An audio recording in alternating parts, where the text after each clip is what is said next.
PCB board component, post-wave soldering. The inverter PCB board.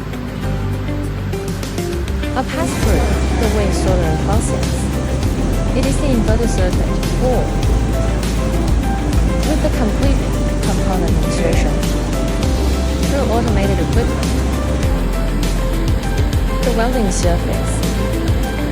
In contact with the high temperature liquid chain wave, realize the rapid connection between components and the pads of the PCB board. The cool process of reliable welding. It determines the stability of the inverter circuit and lifespan. Choose us, it's more reliable. Nice.